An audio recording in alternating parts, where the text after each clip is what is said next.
안녕하세요. 남편과 일을 하면서 사연을 즐겨 듣던 사연튜브 애청자입니다. 60년이 넘게 인생을 살면서 나름 희노애락을 잘 겪으며 살아왔다고 생각했는데 얼마 전에 저는 인생에서 큰 씁쓸함을 느끼게 되었습니다.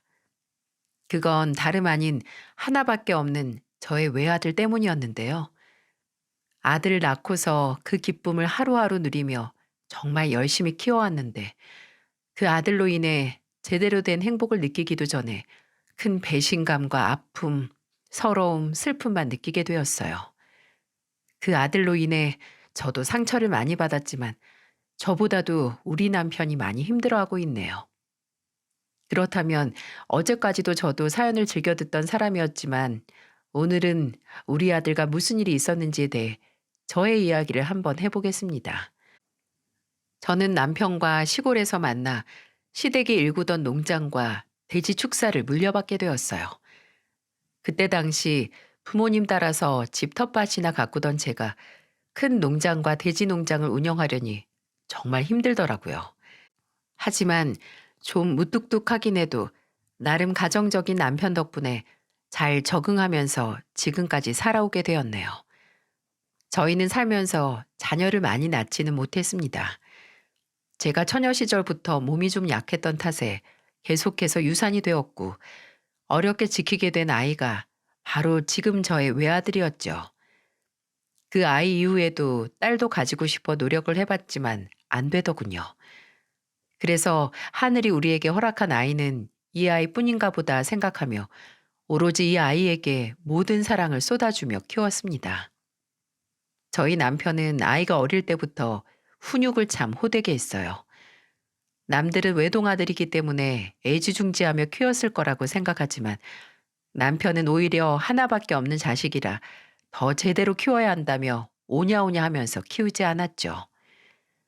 아이가 어릴 때부터 제 부모를 공경할 줄 알도록 키우기 위해 밥상머리 예절부터 시작해서 존댓말 쓰는 거, 그 외 가정교육을 정말 잘 가르쳤어요.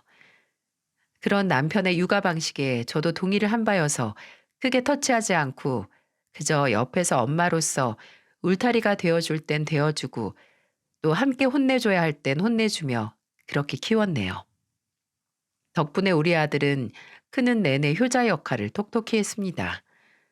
학교가 끝나면 꼭 밭에 계신 아빠한테 먼저 들러서 인사하고 집에 들어가고 집에 갔다가도 밭에 잠깐이라도 가서 일을 돕거나 축사 가서 돼지들 밥 주는 일이라도 거두는 정말 예쁜 효자였어요. 동네 어르신들도 우리 애만 보면 예뻐가지고 용돈을 줄 정도였으니 동네에서 소문난 효자라고 할 수 있었죠. 한 번은 이런 날도 있었습니다. 그날은 저희 부부가 결혼 기념일이었는데 일이 바빠서 서로 다 챙기지 못하고 있었어요. 은근 로맨티스트인 제 남편은 그래도 기념일에는 항상 작은 선물이라도 챙겨주거나 케이크라도 사와서 가족들이랑 같이 파티를 해주곤 했었는데 이번에는 정말 바빠서 그럴 겨를도 없었죠. 근데 정말 생각지도 못하게 그의 결혼 기념일을 챙기게 되었어요. 그때가 우리 애가 고등학교 2학년일 때였는데요. 밤 늦게까지 남편과 일을 하고서 지친 몸으로 집에 들어갔는데 집에 불이 다 꺼져 있는 거예요. 원래 우리 애가 집에 있으면서 거실 불을 다 켜놓고 있었기 때문에 이게 무슨 일인가 싶어 걱정스런 마음으로 들어갔습니다. 근데 갑자기 저희가 거실 안으로 들어가자마자 우리 아들이 지방에서 케이크에 불을 켜고 노래를 부르면서 나오는 거예요.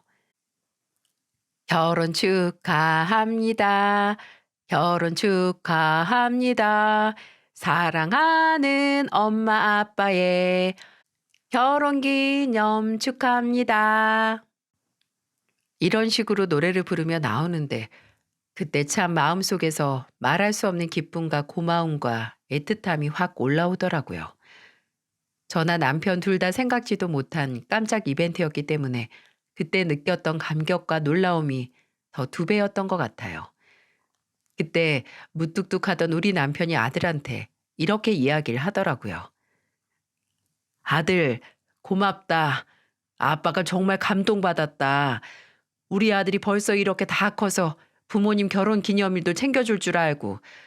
우리 아들 앞으로도 이렇게 아빠를 대신해서 엄마도 기쁘게 해줘. 알았지? 그리고 이렇게 잘 커줘서 고맙다, 우리 아들. 엄마 아빠 두 분이 제 부모님이라는 게 전 자랑스럽고 좋아요. 앞으로도 제가 효도 많이 할게요. 두 분 바쁘셔서 오늘 따로 결혼 기념일 못 챙기실 것 같아서 제가 챙겼는데 좋아해 주시니까 뿌듯해요. 엄마 아빠 사랑해요. 앞으로도 저 좋은 아들이 될게요. 그래, 그래, 내 새끼. 이 엄마도 우리 아들 많이 사랑해. 우리 아들은 이렇게 예쁘고 선했어요. 공부도 착실하게 했고 누구보다도 우리 부부에게는 귀한 보물이었죠.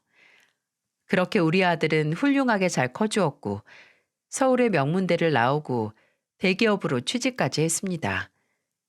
이미 서울에 있는 유명한 대학을 들어간 것만으로도 우리 동네의 큰 자랑거리였는데 대기업까지 들어가니 온 동네 분들이 축하를 해주셔서 하루는 아예 잔치를 벌이기도 했었어요. 저희 부부도 그때까지만 해도 정말 행복했습니다. 농사를 짓고 돼지를 키우며 힘들고 바쁘게 살았어도 우리 아들 하나 성공한 것만 생각하면 모든 것이 다 괜찮았어요. 그리고 그 뒤로도 이렇게 쭉 행복할 줄만 알았죠. 근데 웬걸요? 그 보석 같던 아들이 장가를 들고 나서부터 우리 부모와 자식 간의 사이는 완전히 깨져버리고 말았습니다. 물론 처음부터 그런 건 아니었어요. 취직을 하고 얼마 안 되어 아들이 결혼을 하고 싶다고 이야기를 해왔고 상대는 회사 안에서 지인이 소개를 시켜줬다는데 미용실에서 헤어 디자이너로 일을 한다는 사람이라고 하기에 궁금하더군요. 요즘 젊은 애들 헤어 디자이너 많이 한다고 하는데 우리와는 다른 일을 하는 아이가 궁금하기도 하고 또 아들이 그렇게 예쁘고 착하다고 칭찬을 많이 해서 설레고 궁금한 마음으로 보자고 했습니다. 그렇게 저희가 사는 집으로 내려와서 인사를 하는데 정말 애가 예쁘장하게 생겼더라고요. 미용실에서 일하는 애답게 머리도 예쁘게 잘 만지고 화장도 곱게 해서 왔는데 참해 보였습니다. 게다가 대화를 해보니 여자애가 당찬 부분도 있는 것 같고 세심하고 조심성 많은 우리 아이와는 다르게 대장부 같은 기질이 있어 보여서 더 좋았죠. 게다가 하는 짓도 예뻤어요. 보니까 고기를 좋아하나 보네. 있어봐. 고기 더 가져다 줄게요. 어머, 아니에요, 어머님. 제가 직접 가져다가 먹을게요. 왜 힘드시게 일어나세요? 어디에 있어요? 주방 위치만 알려주시면 제가 더 가지고 올게요. 그리고 더 필요한 반찬 있으시면 더 말씀해 주세요. 가는 길에 제가 가지고 오면 되니까요. 라는 식으로 이야기를 하는데 참 가정교육 잘 받고 컸구나 라는 것이 느껴졌어요. 여러모로 마음에 드는 부분이 많아서 저희 부부는 반대하지 않고 결혼을 허락했습니다. 집은 남편이 해주었어요. 그쪽에서 혼수는 알아서 챙겨온다고 해서 따로 신경 쓰진 않았는데 집은 그래도 신혼이어도 좋은 곳에서 시작을 하라고 서울의 괜찮은 곳으로 32평 아파트를 하나 장만해 주었죠. 둘이서 살기에는 넉넉한 집이라 며느리도 그렇고 아들도 그렇고 정말 좋아하더라고요. 저도 남편도 하나밖에 없는 아들과 며느리가 좋아하는 걸 보면서 장만해 주길 참 잘했다는 생각을 했고요. 하지만 딱 거기까지였어요. 아들과 며느리로 인해서 우리 부부에게 행복한 날들이 지속될 거라는 기대는 그때부터 조금씩 깨지고 있었습니다. 결혼식까지는 모든 것이 완벽하고 순조로웠어요. 제 아들과 며느리는 많은 사람들의 축복 속에서 결혼을 할 수 있었고, 저희는 아이들의 결혼식을 마치고 다시 시골로 내려와 일상으로 돌아왔죠. 그리고 그날로부터 저희 부부의 후회와 아픔은 시작되었습니다. 아들 부부가 신혼여행을 마치고 돌아와 처음 저희 집으로 오는 날이었어요.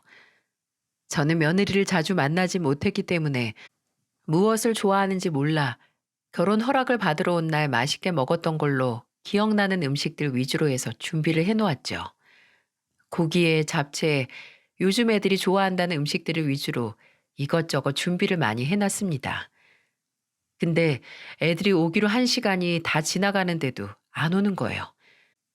중간에 한 번씩 어디쯤인지 물어보려고 전화를 해도 계속해서 안 받길래 저희는 집으로 오는 길에 무슨 일이라도 난 줄 알았습니다.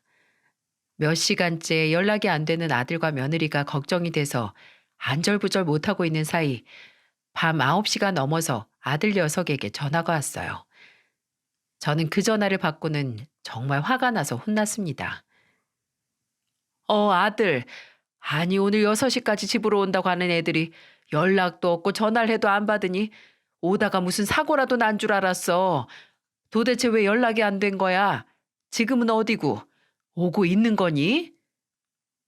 저는 전화를 받자마자 걱정스럽던 마음을 담아 아들에게 물어봤어요. 근데 돌아오는 대답이 황당 그 자체였죠. 엄마, 그게 있잖아요. 우리가 오늘 가려고 했는데 마누라가 갑자기 피곤하다고 해서 못 가게 됐어요. 전화를 드리려고 했는데 이것저것 하다 보니 깜빡했어요. 전화할 틈도 없이 나가서 밥 먹고 이제 막 들어와서는 엄마한테 부재중 전화 와 있는 거 보고 전화드려요. 저는 아들 녀석이 지금 우리한테 오고 있는 것도 아니고 집에서 전화를 했다는 사실도 황당했는데 약속을 못 지킨 이유와 이제야 전화를 한 이유들이 모두 너무나 납득이 안 되고 황당하기만 했어요. 뭐야? 아니, 넌 지금 그게 말이 된다고 생각하니? 피곤해서 못 왔다니. 너네 온다고 하루 종일 얼마나 많은 음식들을 차려놨는지 알기나 해? 그리고 넌 못 오면 못 온다고 바로 전화를 했었어야지. 이것저것 하다가 연락을 못 했다는 게 말이나 되는 소리냐 그게 지금? 네 아빠는 오늘 일도 안 나가시고 집에서 하루 종일 너네 기다리셨어. 거기다 연락이 안 돼서 지금 경찰서로 전화까지 해봐야 하나 얼마나 고민을 하고 있었는데 그게 도대체 무슨 황당한 소리야? 죄송해요, 엄마. 전화를 진작에 했어야 했는데 집으로 갑자기 장모님이 오셔서 그래서 저녁 대접해드리고 들어오느라 저희도 늦게 들어오고 연락도 못하고 그랬어요. 죄송해요, 정말. 뭐? 내가 진짜 살다 살다 이런 푸대접은 또 처음 받아본다. 넌 이제 장가 갔다고 이 애미랑 애비는 안중에도 없고 장모만 네 부모인 거냐? 어?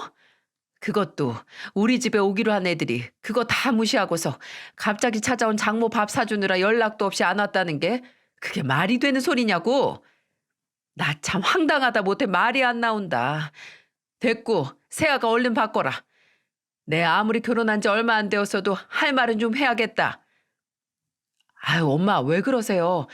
저한테 뭐라고 하시면 되지 왜 며느리까지 잡으려고 그래요. 제가 다 들을게요. 그리고 다음 주 주말에는 꼭 갈 테니까 기다리고 계세요. 음식도 하지 마시고요. 밥은 밖에 나가서 먹으면 되는데 뭐하러 그렇게 음식을 많이 하셨어요? 그거 그냥 동네 분들하고 나눠 드시면서 잔치하세요. 저희는 다음 주에 갈 테니까. 저 오늘 장모님 모시고 다녀서 좀 피곤하니까 이만 전화 끊을게요. 오늘 일은 정말 죄송해요. 아들 녀석은 어이가 없게도 며느리에게 한마디 하려던 저의 시도도 모두 다 묵살시켜 버렸어요. 정말 이게 내가 알고 있던 우리 아들이 맞나 싶더라고요. 아무리 아들 녀석들 장가가면 다 지 마누라 편이라고 하지만 이건 결혼 초부터 해도 해도 너무했습니다. 그리고 생각지도 못하게 아들 부부에게 우리 부부가 푸대접을 받는 것 같아서 서운하고 섭섭하기까지 했죠. 남편한테도 이야기를 했더니 역시나 남편은 제 얘기를 듣자마자 노발대발 하더라고요. 저희 남편이 찾아가 가만 안 둔다는 걸 제가 겨우 말려 진정시킬 수 있었죠. 그 뒤로 아들 부부는 다시 저희를 찾아왔어요. 이미 저희는 마음이 상한 뒤였기 때문에 저는 음식이든 뭐든 하나도 준비하지 않았습니다. 그냥 와서 알아서 뭘 먹고 가든 말든 신경도 안 쓸 생각이었거든요. 근데 며느리가 와서는 저희를 푸대접했던 게 미안하고 양심에 찔렸는지 굉장히 사근사근 잘하더라고요. 어머님, 아버님, 지난번에 못 와서 정말 죄송해요. 제가 진짜 오고 싶었는데 갑자기 몸이 너무 안 좋은 거예요. 그래서 올 수가 없었어요. 됐다. 그 몸 안 좋은 정신에 친정엄마가 오니 또 외식해서 밥은 넘어갔나 보지? 저는 서운한 마음에 톡 쏘아붙였어요. 그랬더니 순간 며느리가 당황하더군요. 그건 저희 엄마가 제가 몸이 안 좋다고 하니까 그래서 오셔서 잠깐 저 봐주신 거예요. 우리 어머님 많이 서운하셨구나. 아유, 죄송해요, 어머님. 대신 저희가 오늘 나가서 맛있는 거 사드릴게요. 며느리는 정말로 미안했던 건지 저희한테 계속해서 미안하다고 하면서 잘하려고 하더라고요. 거기에서 반성을 많이 하고 있나 보다 싶어서 저희도 마음을 풀었습니다. 그런데 얼마 못 가 또 며느리 때문에 기분이 상하고 말았어요. 저희는 외식을 하고 기분 좋게 배를 채우고 나왔고 저는 기분 좋게 아이들에게 이야기를 했죠. 아이고, 배부르다. 덕분에 만난 거 잘 먹었다. 오늘 토요일인데 너네 바로 올라가기 피곤하면 오늘은 우리 집에서 자고 내일 올라가.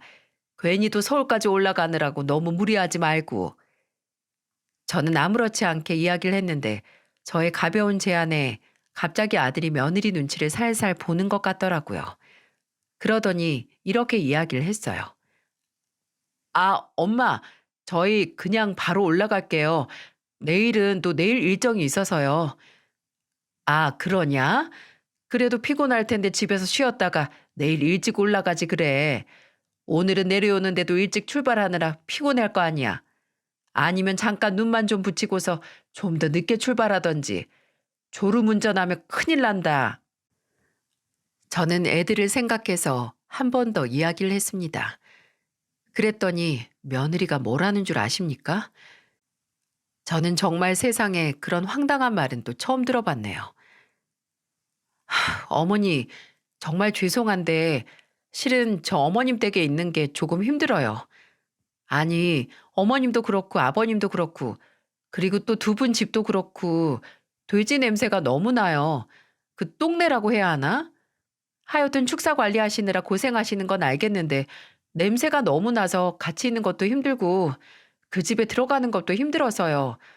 저희 그냥 여기에서 바로 올라갈게요. 아니, 뭐야? 우리한테서 냄새가 난다고?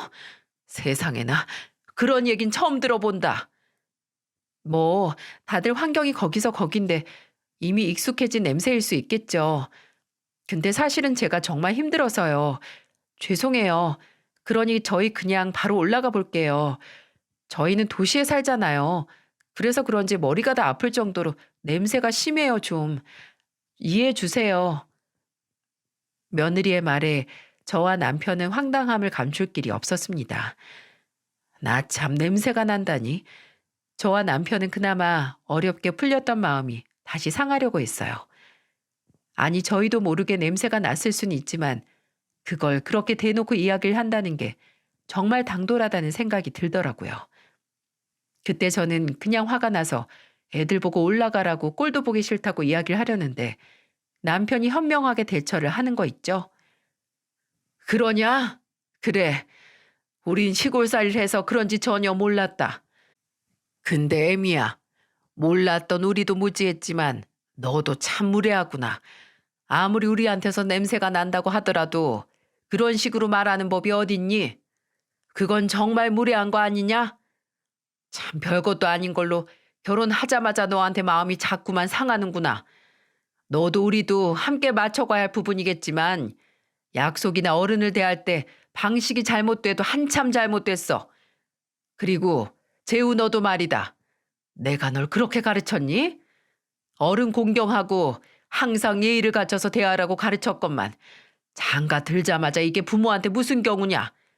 됐다. 우리도 너네 집에 들이기 싫다.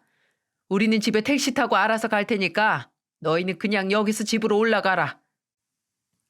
남편은 이렇게 이야기를 하고는 저를 데리고 택시를 잡아 타고 왔습니다. 이때도 저는 아들이 우리 편을 들 줄 알았는데 이제는 정말 며느리의 남편이 되었는지 우물쭈물 쳐다만 보고는 그냥 저희를 보내버리더라고요. 며느리는 남편이 이야기하는 내내 인상을 찌푸리고 듣기 싫어하는 표정이 역력했고요. 참 그렇게 안 봤는데 사람 변하는 건 한순간이더군요. 그렇게 저희는 두 번째 만남 역시 기분 나쁘게 헤어지고 말았어요.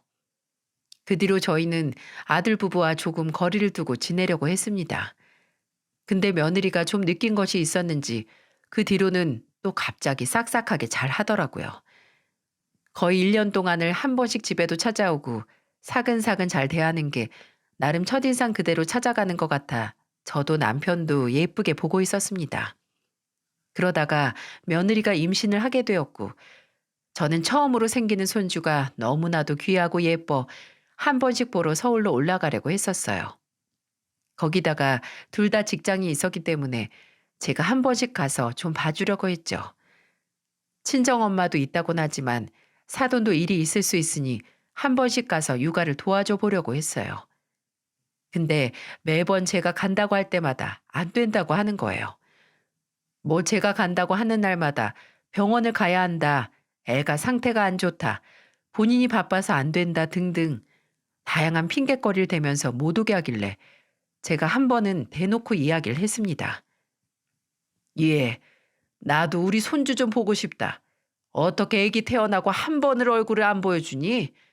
내가 올라가는 게 영 안 내키면 한 번은 좀 내려와서 아이 얼굴 좀 보여줘봐. 이 시아버지도 많이 기다리고 계시는 눈치인데. 아, 네, 알겠어요, 어머니. 그럼 그이랑 이야기해서 한번 내려가 볼게요. 며느리는 탐탁지 않는다는 말투로 억지로 대답을 해왔습니다. 저는 그걸 보고 또 얘랑 부딪히겠구나 싶더라고요. 그렇게 또 시간이 흐르고 흘러서 한 달 뒤에나 손주를 보여줬어요. 그것도 아기가 태어난 지 거의 1년이 다 돼가는 시점이었어요. 처음에는 산후조리에 아이를 생각해서 못 나온다고 생각했는데 점점 시간이 지날수록 얘가 일부러 우리 부부에게 아이를 안 보여주는 듯한 기분이 들더군요. 그래서 그것도 참 서운하더라고요. 근데 또 그걸로 끝이 아니었죠. 아이가 태어나고 나서는 명절에도 안 내려오기 시작했습니다. 손주 주고 싶어서 용돈도 준비해 놓고 선물도 준비를 해 놓아도 줄 수가 없었어요. 명절이나 언제든 내려오질 않았으니까요. 올라간다고 해도 그것도 또 역시나 핑계를 대며 안 된다고 했고요. 이때도 또 남편이 겨우 혼내고 혼내서 몇 번 왔다 갔다 했지만 저는 이때부터는 며느리가 참 밉더라고요. 그래서 제 마음에 앙금이 조금씩 쌓이기 시작했습니다. 그 뒤로는 며느리도 아들도 정말 돌이킬 수 없을 만큼 미워지고 싫어지는 상황들이 펼쳐지기 시작했어요. 아들이 결혼을 하고 나서 거의 5년 이후에 생긴 일이었습니다. 갑자기 아들 혼자서 집에 내려왔더라고요. 평소에는 전화도 잘 안 하고 오라고 해도 안 오고 올라간다고 해도 못 올라오게 하던 상황이었기에 갑자기 온 아들이 반갑지가 않았어요. 오히려 미운 마음이 있어 퉁명스럽게 이야기를 했죠. 여긴 갑자기 어쩐 일이냐? 그렇게 얼굴 보여달라고 할 땐 안 보여주더니만 아예 애미 애비랑은 연 끊고 살려는 거 아니었어? 아이, 엄마 왜 그러세요? 서울에서 살다 보니까 바쁘고 사정이 이래저래 많아서 올 수가 없었어요. 그쪽으로 모실 수도 없었고요. 이해 좀 해주세요. 뭐 이해는 맨날 우리 쪽만 해야 한다니? 됐다. 더는 말하기도 싫고 여기 온 이유가 뭐야? 그것도 혼자서. 아, 저 그게 혹시 아빠 어디 계세요? 좀 드릴 말씀이 있어서요. 안방에 가봐라. 방에 계실 거다. 아들은 남편이 있는 방으로 곧장 들어갔고 저도 저 아이가 왜 왔는지가 궁금해서 안방으로 같이 들어갔어요. 그랬더니 거기에서 하는 말이 참 가관이었습니다. 아빠, 저 사업하고 싶어요. 지금 회사 다니면서 모은 돈 좀 있어서 이걸로 사업 좀 해보려고 했는데 좀 부족해요. 그러니까 아빠가 저 사업 시작하는데 좀 도와주시면 안 돼요? 딱 1억이면 됩니다. 뭐야? 너는 네가 필요할 때만 내가 네 부모냐? 어떻게 장가 들고 제대로 된 아들 노릇도 한 적 없으면서 다짜고짜 와서 돈을 달라고 하는 거냐? 정말 이해가 안 되는구나. 그리고 1억이 어디 애 이름이야? 어디서 그 큰 돈을 함부로 달라 말아야. 아, 아빠, 정말 딱 한 번만 도와주세요. 그냥 달라는 것도 아니고 빌려달라고 하는 거예요. 빌려주시면 제가 다달이 얼마씩이라도 해서 갚을게요. 그러니까 돈 좀 빌려주세요. 저 이제 처자식도 있는데 제대로 제 사업 꾸려서 진짜 가족들 남부럽지 않게 호강시키면서 살게 해주고 싶어요. 참나. 그래. 그건 가장으로서 참 좋은 마음이라고 생각한다. 근데 너는 이미 자식으로서 다 틀려먹었어, 이 자식아. 네가 그동안 우리한테 어떻게 했는지 생각하면 지금 그 돈을 그렇게 달라고 할 수 있겠냐? 됐다. 지금은 너한테 줄 돈 따위 없다. 남편은 아들의 부탁을 처음에는 완강하게 거절을 했어요. 그럴 수밖에 없는 게 정말 우리 아들이지만 치사하다는 생각이 들 만큼 지 필요할 때만 우리를 찾았거든요. 저도 남편의 말에 동의를 하고 그날은 그렇게 아들을 돌려보냈어요. 그 뒤로 남편과 상의를 하면서 그래도 자식이 사업을 한다고 하고 자기 처자식 먹여 살려 볼 궁리를 하는데 나 몰라라 하는 게 좀 마음에 걸리더군요. 그래서 그 이후에 아들은 1억을 빌려달라고 했었지만 저희 부부는 깊게 고민을 한 끝에 5천만 원만 도와주기로 했습니다. 그리고 어차피 자식한테 주는 돈 안 받아도 그만이라는 생각으로 줬어요. 대신에 남편이 돈을 주면서 이런 조건을 하나 내걸더라고요. 자, 내가 이 돈 주는 대신에 조건이 딱 한 가지 있다. 너 니네 엄마 무시하지 말어. 명절 때마다 꼬박꼬박 찾아와서 인사드리고 손주 얼굴도 보여드리면서 자식 노릇 톡톡히 해. 그거 안 지키면 나도 이 5천만 원 너한테 줄 수 없다. 아이, 아빠 당연하죠. 알았어요. 저희 이제는 명절 때마다 꼬박꼬박 찾아뵐게요. 정말이에요. 아빠, 정말 감사합니다. 아들은 그래도 아직까지 다 변해버린 건 아니었는지 그 돈을 받고는 착실하게 약속을 지켜나갔어요. 하지만 그게 전부 다 돈 때문이었다는 걸 얼마 지나지 않아 알게 되었죠. 그 뒤로 아들은 조용히 사업을 시작한 듯 했는데 뭔가 잘 풀리지 않는지 한 번씩 계속해서 돈을 달라고 요구를 하기 시작했어요. 근데 이때부터는 남편도 자꾸 주면 습관이 될까봐 주지 않았어요. 게다가 이제는 며느리까지 합세를 해서 저희한테 대놓고 돈을 달라고 요구를 했죠. 이들 눈에는 저희가 돈으로 보이는 건지 명절 때마다 돈 얘기를 꺼냈고 수시로 전화를 해서는 돈을 빌려달라고 난리였어요. 하지만 남편은 단호할 때는 상당히 단호했기 때문에 돈을 빌려주지 않았죠. 그랬더니 글쎄 그때부터는 명절 때마다 다시 발길을 뚝 끊고는 완전히 삐져가지고 부모고 뭐고 없는 듯 하더라고요. 그걸 보면서 우리가 아들을 이렇게 키웠었나 싶을 정도로 근심이 되는 거 있죠. 근데 그렇다고 해서 아들 부부에게 호구처럼 돈을 퍼다 주면서까지 삐진 걸 풀어주고 싶진 않았습니다. 그냥 삐진 채로 냅뒀어요. 그러다 저에게 아주 큰일이 하나 터지게 됩니다. 그날도 평소처럼 남편과 모내기를 하고 있었어요. 근데 갑자기 남편이 심장이 아프다면서 심장을 부여잡고는 확 쓰러지는 거예요. 저는 너무 놀라서 어쩔 줄을 몰라 하고 있는데 다행히 같이 일하고 있던 인부들이 와서 응급처치를 했고 119도 금방 불러서 바로 병원으로 갈 수 있었습니다. 저는 거기에서 너무 놀라고 무서워서 곧장 아들에게로 전화를 걸었어요. 그리고 거기에서 저는 더욱더 하늘이 무너지는 듯한 경험을 해야만 했죠. 아들, 아들아, 아빠가 쓰러지셨다. 밭에서 일하고 있는데 갑자기 심장이 아프다면서 쓰러져 버렸어. 이를 어쩌냐, 이를 어째. 네 아빠 잘못되면 우리 어떡하냐. 아들, 나 지금 너무 무서워서 그러는데 좀 내려와 주면 안 되겠니? 저는 아들에게 울면서 이야기를 했고 당연히 저의 말을 듣고 놀라서 올 줄 알았던 아들에게서 감히 생각지도 못한 답변이 돌아왔어요. 아, 그걸 왜 저한테 말씀하세요? 제가 거길 왜 내려가요? 자식으로도 생각 안 하는 아버지를 제가 왜 보러 가야 하는데요? 엄마도 아빠한테 저한테 돈 좀 줘봐라 한번 말이라도 찔러본 적 있어요? 그것도 안 하시면서 지금 저보고 자식 노릇하라고요? 어이가 없네요. 평소 자식한테 잘했으면 그런 꼴도 안 당하셨겠죠. 죄송하지만 저는 돈 버느라 바빠서 못 갑니다. 그리고 아빠 그렇게 쓰러져 버린 거면 갈 때 다 된 거예요. 재산이나 저한테 잘 물려달라고 전해 주십시오. 그럼 장례식은 갈 테니까. 너무나도 충격적인 말을 하는 아들을 보면서 저는 경악을 금할 길이 없었어요.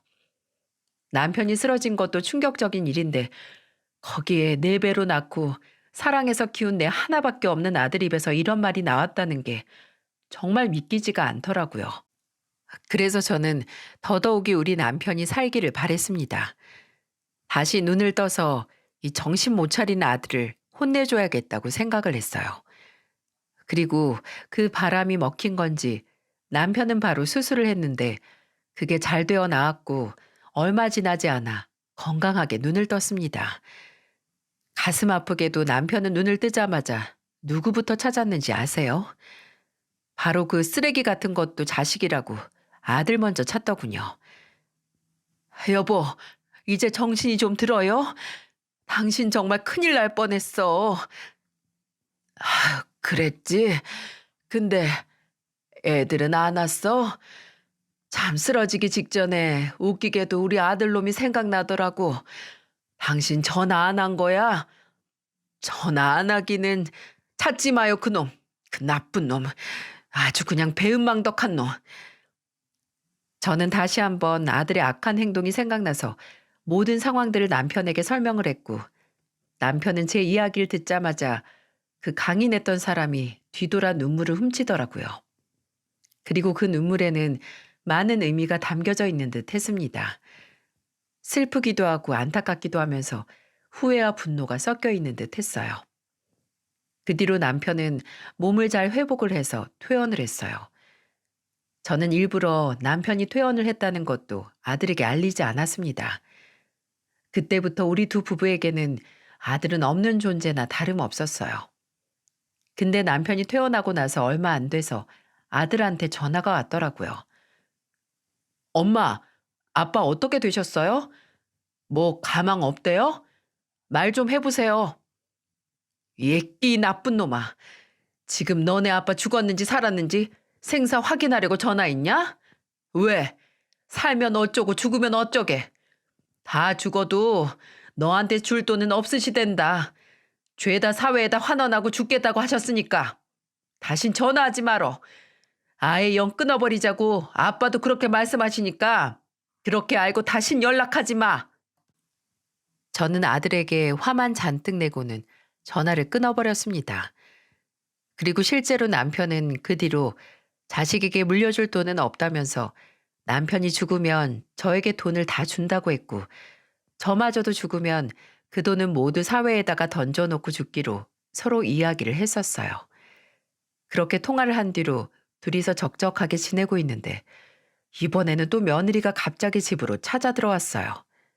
들어올 때는 막 깜짝 놀란 사람처럼 헐레벌떡 들어오더라고요. 아버님, 어머님, 괜찮으세요? 아니, 이게 다 어떻게 된 일이에요? 저 이제 알았잖아요. 아니, 남편이 오늘 아침에서야 저한테 아버님 이야기를 하는 거 있죠? 아버님 좀 어떠세요? 아직도 많이 안 좋으세요? 저 정말 깜짝 놀랐어요. 네가 여긴 어쩐 일이냐? 남편은 탐탁지 않게 쳐다보며 이야기를 했습니다. 왜 오긴요? 아버님 걱정돼서 달려왔죠. 지금은 괜찮으신 거예요? 쓰러지셨었다면서요. 됐다. 괜찮다. 신경 쓸 것 없으니 올라가 봐. 아이, 제가 어떻게 올라가요? 여기 우리 어머님, 아버님, 손주도 데리고 왔으니까 손주 보면서 좀 쉬고 계세요. 제가 얼른 밥 차려드리고 집 청소도 싹 해드릴게요. 며느리는 막무가내로 손주를 들이밀더니 갑자기 저희 집 청소와 식사 준비를 하기 시작했습니다. 아무리 하지 말라고 해도 소용이 없었어요. 그렇게 이틀을 집에 있더니 이틀째 밤이 돼서야 본색을 드러내더라고요. 저 어머님 손주 너무 예쁘죠? 아버님, 다시 새 인생 사시는 소감이 어떠세요? 우리 손주 못 볼 거라고 생각하니까 슬프진 않으셨어요? 그런 게 어딨냐? 이미 난 자식이고 뭐고 다 없는 사람으로 치고 살기로 했는데 그딴 거 전혀 없었다. 에이, 아버님도 참 말씀 서운하게 하신다. 왜 아버님이 자식이 없어요? 이렇게 자식도 며느리도 손주도 버젓이 살고 있는데. 그래서 말인데요, 아버님. 저희 한 번만 좀 도와주시면 안 될까요? 실은 그 일 지금 회사가 어려워서 직원들 월급도 못 주고 있어요. 그러니까 좀만 도와주시면 안 될까요? 뭐야? 결국 또 돈 얘기냐? 너네는 어찌 된 게 우리만 보면 돈 얘기밖에 못해. 할 얘기가 그렇게 없는 거냐? 어? 정말 너무한다 너네. 어떻게 인간들이 이래? 아버님, 지금 그이 오고 있어요. 제발 한 번만 도와주세요.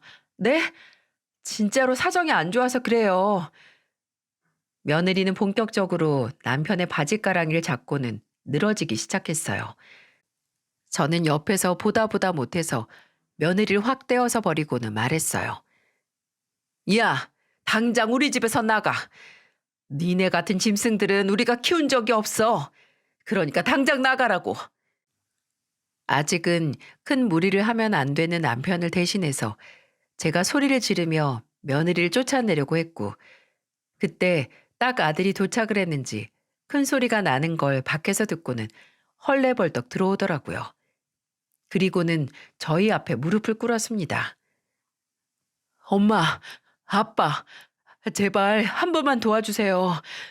내가 며칠 전에 그런 건 진짜 객기였어요, 객기. 다 진심 아닌 거 아시잖아요. 나 정말 돈 필요한데 엄마랑 아빠가 나 몰라라 하니까 그래서 나도 서운해서 그랬다고요. 뭐? 서운해서 그래? 서운해서 아빠가 죽든 말든 상관없고 재산 주면 그때 장례식이나 오겠다고 그따위로 이야기를 한 거냐? 너 참 사람이 덜 됐구나. 우리가 널 잘못 키워도 한참을 잘못 키웠어. 다 필요 없다. 너네한테 줄 돈 없어. 이 생각 절대 안 바뀌니까 썩 꺼져. 남편은 아이들에게 아직 약한 몸으로 화를 냈고 이러다간 또 남편이 일치르게 생겨서 저는 얼른 주방으로 가서 큰 볼에 물을 잔뜩 담아서는 아들 부부에게 확 뿌려버렸습니다. 차가워. 뭐 하시는 거예요? 뭐 하시는 거예요? 지금 뭐 하시는 거예요? 라고 했냐? 당장 우리 집에서 나가라는 말 못 들었어? 꺼지라고. 너네한테 줄 돈 없다고. 저는 물에 빠진 생쥐꼴이 된 아들 부부에게 소리를 쳤죠. 그랬더니 이제는 또다시 돌변을 해서는 아들이 이러는 거예요. 에이 진짜 퇴! 더러워서 진짜. 됐습니다. 저도 그럼 더는 엄마 아빠 볼 일 없을 것 같습니다. 정말 너무들 하십니다. 이 똥내나는 지겨운 집구석. 가자 여보. 아들은 또 한 번의 충격적인 소리와 함께 방에서 자고 있던 손주를 안고는 며느리와 집을 나가버렸어요. 저는 아들의 모진 행동을 보고는 저게 정말 내 아들이 맞나 싶어 남편을 부둥켜 안고는 한참을 울었네요. 남편도 우리 아들이 어쩌다 저렇게 됐는지 모르겠다며 정말 많이 힘들어 하더라고요. 그 뒤로는 아들과는 전혀 연락도 하지 않았습니다. 그렇게 거의 1년의 시간이 지났어요. 그 뒤로 저희 부부와 아들 부부는 전혀 어떠한 소통도 하지 않았고요. 근데 어느 날 모르는 번호로 전화가 왔더라고요. 그래서 그 전화를 받았더니 그건 다름 아닌 1년 동안 소식이 없던 아들의 전화였습니다. 아들의 목소리는 촉촉하게 젖어 있었고 얼마나 피폐하게 살았는지 목소리가 쩍쩍 갈라져 말도 제대로 못하더라고요. 그리고 그 전화를 해온 내용도 참 기가 막혔습니다. 엄마, 저 아들이에요. 엄마, 죄송해요. 제가 정말 죄송해요. 저 사업 쫄딱 망했습니다. 엄마 아빠 집에서 그렇게 나와서 몇 개월 안 돼서 망했는데 글쎄 애엄마가 애 데리고 도망가 버리는 거 있죠? 그 뒤로 직원들 월급 해결 못해서 지금은 신용불량자 신세가 되어버렸어요. 어쩌다 이렇게 됐는지 제가 진짜 너무 외롭고 힘든데 엄마 아빠한테 한 행동 때문에 염치가 없어서 전화를 못하고 있었어요. 정말 죄송합니다. 제가 다 잘못했어요, 엄마. 진짜 내가 머리가 어떻게 됐었나 봐요. 사실은 그 여자 때문에 내가 다 이렇게 된 거예요. 처음부터 그랬어. 그 여자가 자꾸만 엄마 아빠 집에서 냄새 나서 못 가겠다고 하고 뭐만 하면 돈 좀 받아오라고 하고 실은요. 그때 아빠가 준 5천만 원 그것도 내 사업에 들어간 게 아니라 그 여자 일하던 미용실에 지분 받고 투자한다고 그래서 들어간 돈이었어요. 나는 정말 땡전 한 푼 없이 맨 땅에 헤딩하는 격으로 사업 시작한 건데 이렇게 망해버렸어요. 엄마, 나 진짜 어떡해요? 저 정말 너무 힘들어요. 저는 아들의 전화를 들으면서 어떠한 말도 해줄 수가 없었어요. 그저 눈물만 계속 나더라고요. 저는 그대로 전화를 끊고는 남편에게 이야기를 했지만 남편은 남편대로 또 완강했어요. 아들이 다시 제대로 정신을 차리기 전까지는 아들을 절대 도와주지 않겠다는 거예요. 그래서 또 한 번 아들에게 전화가 왔길래 이번에는 아버지한테 와서 직접 사죄드리라고 전달을 했습니다. 그랬더니 집에 또 찾아왔더라고요. 아들의 몰골은 말이 아니었어요. 얼굴에 수염은 잔뜩 나 있고 옷은 후줄근해 보기가 다 안타까울 정도였답니다. 아빠, 정말 죄송합니다. 제가 진짜 미쳤었어요. 이 불효자를 용서해 주세요. 제가 다 잘못했습니다. 아빠, 정말 저 다신 사업이고 뭐고 손 안 댈게요. 그러니 저 다시 아들로만 좀 받아주세요. 저 다시 예전처럼 효자로 살게요, 아버지. 사람 변하는 거 한순간이라고 하지만 다시 옛날로 돌아오는 건 한순간이 아니라 훨씬 더 먼 길을 돌아야 하는 법이야. 나는 이제 네 말을 도저히 못 믿겠다. 다시 내 아들로 인정받고 싶으면 어디 3년 동안 노력해봐. 네가 진짜 변했다고 생각이 들면 그때는 내 아들로 다시 받아주마. 지금은 어림도 없다. 꼴도 보기 싫으니까 당장 집에서 나가라. 남편은 여전히 완강하게 아들을 매정하게 대하고 있었어요. 저는 안타까웠지만 남편의 심정이 이해가 되었기에 아들에게는 우선 돌아가라고 했습니다. 그 뒤로도 아들은 여전히 힘든 생활을 유지하고 있었지만 남편은 일절 돌아보지 않았어요. 가끔 저한테는 전화가 와서 100만 원만 도와달라, 200만 원만 보내줘라 하고 있는데 저도 그건 받아주지 않고 있네요. 또 돈을 주면 다시 정신 못 차리고 남한테 의지만 하고 괴롭힐 것이 뻔했기에 일절 도와주지 않고 있어요. 하지만 마음이 짠하고 아픈 건 사실이네요. 그래서 가끔씩 아들이 혼자 사느라 새로 들어간 집으로 반찬들은 보내주고 있어요. 아들은 이미 이혼을 해서 위자료도 그 여자한테 집이고 양육권이고 뭐고 죄다 뜯기고 빈털터리가 돼서 지금 완전히 폐인처럼 지내고 있네요. 근데 나중에 아들한테서 또 들어보니 제 며느리였던 그 여자도 지금 잘 살고 있는 것 같지 않더라고요. 그 둘을 소개시켜줬던 지인을 통해서 그 여자가 사기꾼한테 사기를 당해 이혼 당시 받아간 위자료랑 집값을 싹 다 날려먹고는 투자했던 미용실도 망해서 힘들게 지내고 있다는 소식을 들었대요. 그걸 들으며 본인들 둘 다 우리한테 잘못했던 것들을 다 벌받고 있는 것 같다며 또 한 번 울면서 이야기를 하는데 마음이 아팠습니다. 물론 우리한테 잘못을 할 때는 밉고 천벌이라도 받았으면 했지만 막상 자식들이 이렇게 되니까 참 마음이 안 좋네요. 여러분, 저나 남편은 여전히 우리 아들을 도와주지 않고 있습니다. 지금 우리가 하는 행동이 맞는 걸까요? 아님 너무나 매정한 걸까요? 하루하루 고민이 많아지는 요즘이네요. 하지만 우리 아이가 제발 정신 차렸으면 하는 마음으로 당분간 용돈은 넣어주지 않을 생각입니다. 남편 말대로 3년은 지켜보고 다시 옛날에 우리 아들로 돌아오면 그때나 다시 받아줄 수 있지 않을까 싶네요. 왜냐면 저나 남편이 이번에 받은 상처가 너무나 크거든요. 여러분, 자업자득이란 말 혹시 들어보셨나요? 우리 아들과 그 며느리였던 아이는 지금 자업자득의 길을 걷고 있는 것 같습니다. 남해도 무서운 줄도 모르고 썼던 결과 자만과 오만으로 이루어져 있던 그들의 삶은 이렇게 내리막길을 제대로 걷고 있는데요. 부모로서 보고 있기에 안타깝지만 또 부모이기에 뒤에서는 응원하며 넘어져도 보고 다쳐보고 하는 과정을 온전히 그 아이들이 스스로 겪으며 성장해 나가는 과정을 지켜보고 있는 중이랍니다. 저희는 여전히 우리 아들이 온실 속의 화초가 되길 바라고 있지 않거든요. 부디 저희 부부의 선택을 응원해 주시길 바랄게요. 사연 끝까지 들어주셔서 정말 감사합니다.